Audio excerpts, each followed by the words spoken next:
আসসালামু আলাইকুম দর্শকবৃন্দ। তো আজকে আমাদের অফিসে ফায়ার সার্ভিসের ট্রেনিং দেওয়া হচ্ছে। দেখুন কিভাবে আমরা ট্রেনিং দিতেছি। আসলে এটা কিন্তু বাস্তব না, এটা আমরা ট্রেনিং দিতেছি। একটা কলকারখানাতে বা অফিসে আগুন যদি লাগে, দুর্ঘটনা যদি হয়, একটা অসুস্থ মানুষকে কিভাবে নামাতে হবে, তাৎক্ষণিকভাবে ট্রিটমেন্ট করতে হবে, এই প্রশিক্ষণটা আমরা শিখতেছি। যদি ভিডিওটা ভালো লাগে অবশ্যই লাইক কমেন্ট করে শেয়ার করে দিবেন, সবাইকে দেখার সুযোগ করে দিবেন। অনেক কলকারখানা আছে বাংলাদেশে এরকম প্রশিক্ষণ, এরকম কোনো ট্রেনিং না দিয়ে কলকারখানা চালিয়ে যাচ্ছে। এটা কিন্তু ঠিক না। আমাদের শ্রমিকের সুবিধার জন্য আমরা এসব ট্রেনিং দেওয়া উচিত, প্রশিক্ষণ নেওয়া উচিত।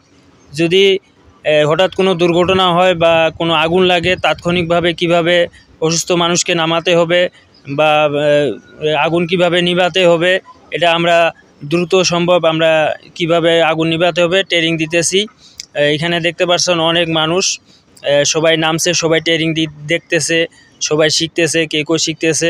যদি ভিডিওটা ভালো লাগে অবশ্যই শেয়ার করে দিবেন, সবাইকে দেখার সুযোগ করে দিবেন।